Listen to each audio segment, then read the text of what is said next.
নিচের ফতেপুর রোডে এই বহুতল ভেঙে পড়ার ঘটনায় ইতিমধ্যেই মৃত্যু হয়েছে 5 জনের। বহুতল গতকাল মধ্যরাতে ভেঙে পড়েছিল পাশের ঝুপড়ির ওপর, আর সেই ঘটনায় ইতিমধ্যেই 5 জনের মৃত্যুর খবর সামনে আসছে।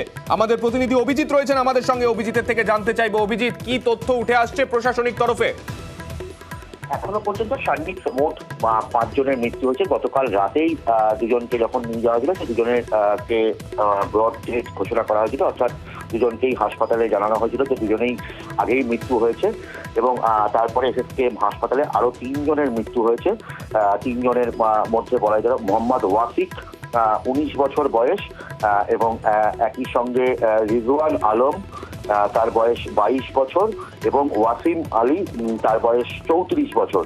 অর্থাৎ আরো 3 জন, মোট 5 জনের মৃত্যু হলো এবং বেশ কয়েকজন আহত রয়েছে। তবে যেটা জানা যাচ্ছে যে চিকিৎসার ক্ষেত্রে কোনো রকম কার্পণ্য করা হচ্ছে না এবং একদম শ্রেষ্ঠ চিকিৎসা দেওয়া হচ্ছে। সবসময় চিকিৎসকরা সেখানে রয়েছে।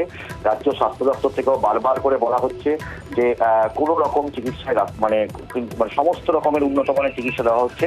গতকাল রাতে যে দুজনকে নেওয়া হয়েছিল তাদের নাম, যে দুজনকে মৃত অবস্থায় ঘোষণা করা হয়েছিল, হাসিনা বেগম এবং সমা বেগম, সম্পর্কে তারা বোন, হাসিনা বেগম এবং সমা বেগম, এবং তার সঙ্গে আরো 3 জন, অর্থাৎ রিজওয়ান আলম, মোহাম্মদ ওয়াসিম এবং মোহাম্মদ ওয়াসিক তার নাম, এবং রিজওয়ান আলম এবং আক্তার যাদব, আক্তার আলম। মোট 5 জনের মৃত্যু হয়েছে এখনো পর্যন্ত এবং বেশ কয়েকজন আহত রয়েছে।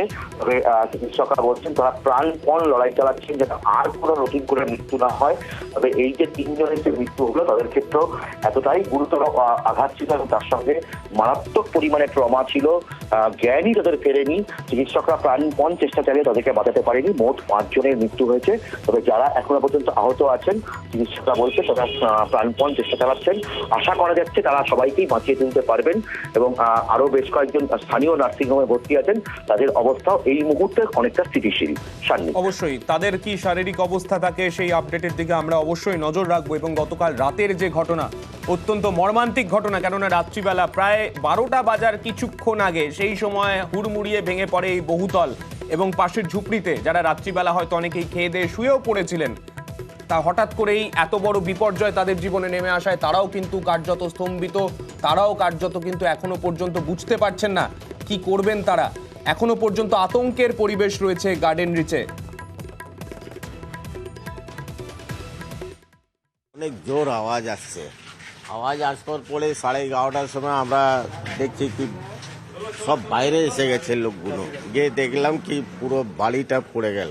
টালি বাড়ি ছিল একটা, ওর উপরেই सब पड़ गया। वो 5 जन सीढ़ी चढ़ रहा था ऊपर 11:30 बजे। बस उसी टाइम में तो जुड़ा कि 12:55 में पौने 12 ফোন করছে ভেতর থেকে কি আমাকে, আমি ভেতরে আছি, একটু আমাকে বার করো। হ্যাঁ হ্যাঁ, অনেকজন খুঁজেছে কিন্তু পাইনি জানো না। অনেকজনকে তো তুলে তুলে নিয়ে গেছে। পুরো ধোঁয়া হয়ে গেছিল। বাচ্চা কাচ্চা নিয়ে সব আমরা তাড়াতাড়ি বেরোই তালা খুলে। হ্যাঁ, এতেও আতঙ্ক আছে, কখনো ওটাও তো পড়ে যেতে পারে। আমরাও চাই ওটাকে কিছু ব্যবস্থা করা হোক। আমরা ঘুমাচ্ছিলাম দাদা, এক ব্যাগ আছে না ভুই পোকা মোড়ার মধ্যে আওয়াজ হো করে পুরো ধোঁয়া ভরে গেল একদম।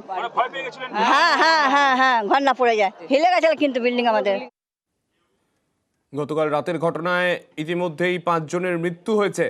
সেই জায়গায় এখনো পর্যন্ত উদ্ধার কাজ চলছে।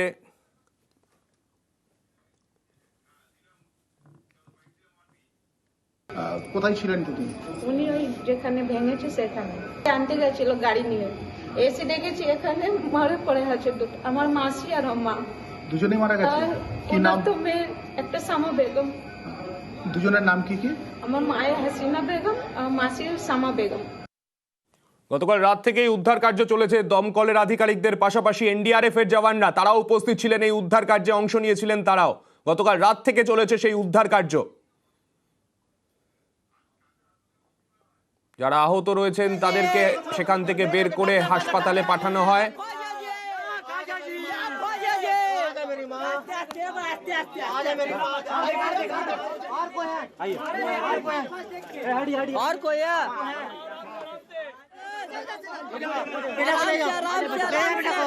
आराम से বিল্ডিংটা পড়ে গিয়ে না আমার গায়ের মধ্যে ইট ইট আপনার সব চোট লেগেছে হ্যাঁ আর কিছু বুঝতে পারিনি মানে ইটের ধুলোতে ধুলো ধুলো ঘর মনে হয়ে গেছিল। পাশের বিল্ডিংটা কতদিন ধরে হচ্ছিল? এখন 1 বছরও হয়নি। কে করছিল? ওই শেরু আর ওসি মানা করেছি অনেক কবার, ওরা দায়িত্ব নেবে বলেছিল কোনো কিছু হলে আমরা দায়িত্ব নেবো। একজনদের বাড়ি ছিল তারা প্রমোটারকে দিয়েছে বাড়ি। मेरा बाड़ी में सब सो रहा था, खाना खा करके हम अपना बच्चा को खाना खिला रहा था। अचानक से पूरा बिल्डिंग गिरने लगा। हमने सोचा कि अंधा तूफान आया। हम अपने बच्चा को गोद में लेकर के उठा ली। बिल्डिंग पूरा टूट के गिर रहा है, कुछ नहीं दिखाई दे रहा था, लाइन वैन सब कट गया। हमारे ससुर संगे एक बार झमेला হয়েছিল बिल्डिंग জন্য। হ্যাঁ ভয় লাগতো, বারণ করেছিলেন? বারণ করলে শুনবে কেউ? শুনবে না তো, নিচে পড়ে গিয়েছিল।